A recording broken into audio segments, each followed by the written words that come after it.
During World War II, sappers and combat engineers often worked closer to the enemy than any other troops. They built bridges, cleared obstacles, repaired roads, and prepared demolitions, frequently at night and under observation. Fire was sometimes necessary for warmth, cooking, or tool preparation, but smoke was unacceptable. Smoke drifted, lingered, and betrayed position long before flame could be seen. From this pressure emerged a field-tested anti-smoke campfire method that reduced visible output to almost nothing. It was not theoretical. It was taught quietly, used repeatedly, and trusted because lives depended on it.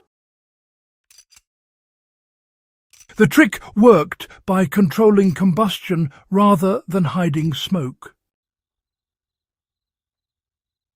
The central insight behind the Sapper method was simple. Smoke is a sign of incomplete combustion. When fuel burns too cool, too wet, or with poor airflow, it releases unburned particles that become visible smoke. Instead of trying to conceal smoke after it formed, sappers focused on preventing it from forming at all. This required attention to fuel preparation, fire structure, and airflow. The result was, well, a fire that burned hot, clean, and low, producing heat without a visible plume. Sappers learned quickly that most smoke problems start with fuel. Green wood, damp wood, and resin-heavy wood all produce excessive smoke. When possible, fuel was dried in advance, split finely, and stored off the ground. Small diameter sticks burned more cleanly than large logs because they heated quickly and reached complete combustion sooner. Bark was often removed as it trapped moisture and produced smoke when burned. For modern use, the lesson is pretty straightforward. A small amount of dry, well-prepared fuel produces less smoke than a large amount of poor fuel. The sapper fire pit was not just a simple hole. It was shallow, narrow, and often elongated. This shape kind of forced incoming air to pass directly through the hottest part of the fire. Some versions included a small air tunnel leading into the pit from the windward side. This tunnel preheated incoming air, increasing combustion efficiency. As a result, fuel burned hotter and cleaner.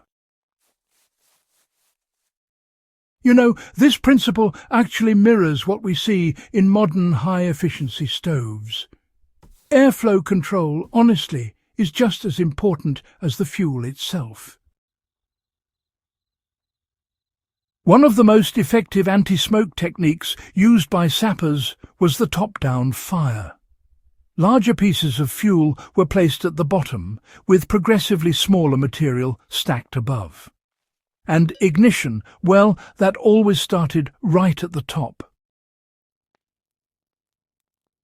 As the fire burned downward, smoke from the lower fuel would pass through the hot flame above, where those unburned particles would ignite instead of just escaping. This really dramatically reduced visible smoke, especially during startup. This method, you know, remains one of the most reliable ways to achieve a clean burn with minimal detection. Sappers did not seek large flames. Flames waste heat and, well, create visibility. Instead, they focused on embers. Once the fire established a bed of hot coals, visible flame was allowed to diminish. Cooking was done over embers. Hands were warmed near reflected heat. Tools were heated directly in coals. This produced almost no smoke and, honestly, very little light. For practical application today, shifting focus from flame to ember changes everything about fire efficiency and concealment. Rather than shielding fires completely from wind, sappers positioned them to use gentle airflow. A slight draft increased oxygen supply and combustion temperature, reducing smoke. However, strong wind was avoided because it cooled fuel surfaces and disrupted burn stability. Fires were placed where terrain moderated airflow, such as shallow depressions or behind earthworks. This teaches a subtle lesson, you know. Total isolation from wind is not always beneficial. Controlled airflow is. Building a fire on wet soil generates steam, which carries smoke upward and, well, makes detection easier. Sappers often lined pits with dry earth or flat stones to isolate the fire from moisture.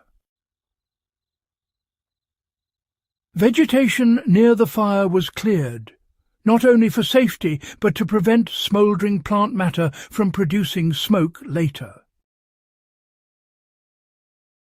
Modern users should remember that smoke can appear minutes after ignition if surroundings begin to smoulder. Reducing smoke also reduced respiratory irritation, eye strain and soot build-up. This mattered for troops who needed to remain alert and mobile.